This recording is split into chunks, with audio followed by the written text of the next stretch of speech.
저 같은 새내기 학고 유튜버들이 뜨기 위해서는 꿀팁이랍시고 유튜브에 널리고 널린 입에 발린 소리 갖고는 택도 없을 것 같아 준비했습니다. 대한민국 사람 99%가 모르는 돈 버는 이야기. 축하드립니다. 이제 그만 은행 수익률에 만족하지 않을 때가 됐습니다.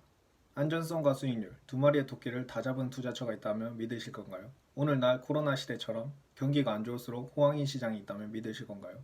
부동산 경매처럼 대중화되지 않게 암암리에 자기네들끼리 수익을 내고 있는 시장 NPL, 그들만의 리그라고도 불리는 NPL에 대한 A to Z를 낱낱이 알려드리겠습니다.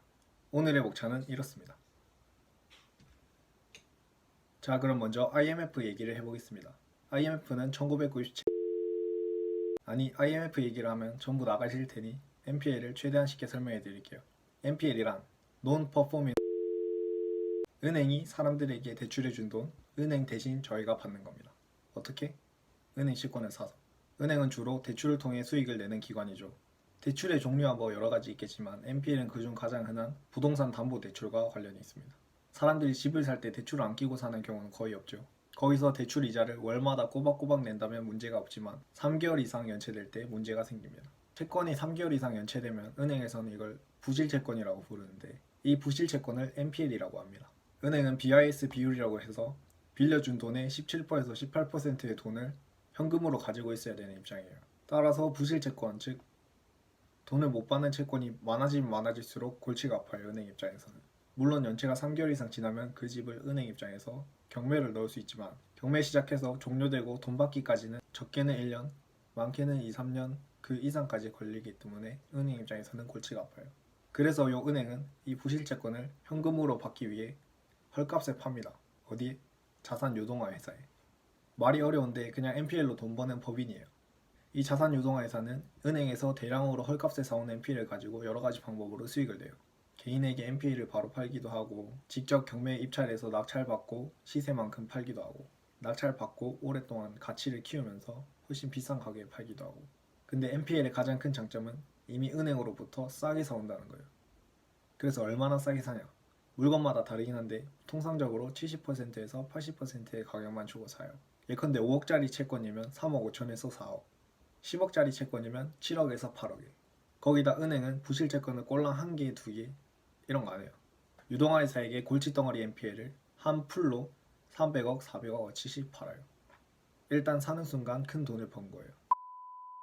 여태 제가 너무 좋은 얘기만 해서 그런데 맥 빠지는 소리 한번 할게요. 법적으로 NPL, 개인은 못 사요. 하지만 실망하지 마세요. 제가 지금부터 그걸 가르쳐 드릴게요. 개인은 법인을 통해 3가지 방법으로 투자할 수 있어요. 첫 번째, 회사가 사들인 NPL을 마진만 조금 붙여주고 바로 다이렉트로 산다. 법적으로 개인은 은행에서 직접 못 사는 것 뿐이지 회사를 통해서 충분히 구입할 수 있어요. 두 번째, 회사와 계약해서 사후 정산 방식으로 진행한다. 세 번째, 회사와 계약해서 채무 인수 방식으로 진행한다. 근데 여기서 너무 딥하게 들어가면 사람들 다 빠져나가니까 진짜 NPL에 관심이 있고 흥미가 생기시는 분들만 제 댓글창을 참조해주세요. 아무튼 수익률과 안전성에 대해 얘기해 드릴게요. 제가 아까 NPL은 은행으로부터 많이 싸게 사드린다고 했죠. 그게 수익률이자 안전성입니다. 보통 사람들이 부동산 투자를 한다고 그러면 공인중개사가 더 매매 가격에 사요. 이때는 시세가 조금이라도 변동되면 그게 바로 리스크예요. 왜냐하면 내가 산 가격보다 떨어졌으니까.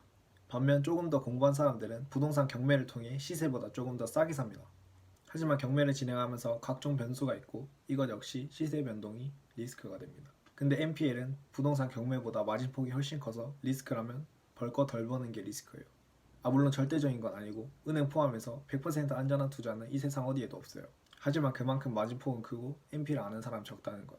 부동산 경매에 대한 영상은 유튜브에 널리고 널렸고 서점에도 부동산 경매 코너가 따로 있을 정도로 대중적인 시장인데 NPL은 그들만의 리그라고 불릴 정도로 아는 사람들만 아는 시장이에요. NPL에 대해 자세하게 다루고 싶지만 어차피 복잡한 얘기는 귀에 들어오지 않고 어려우니까 NPL 시장이라는 게 있고 어떤 구조인지 정도만 얘기해봤습니다.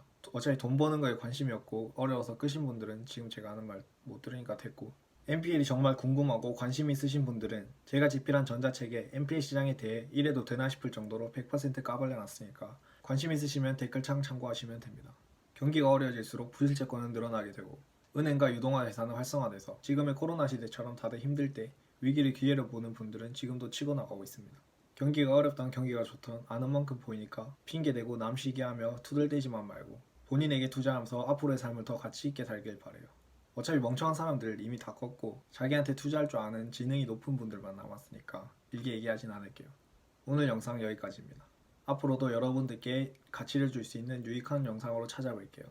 감사합니다. 손스타였습니다.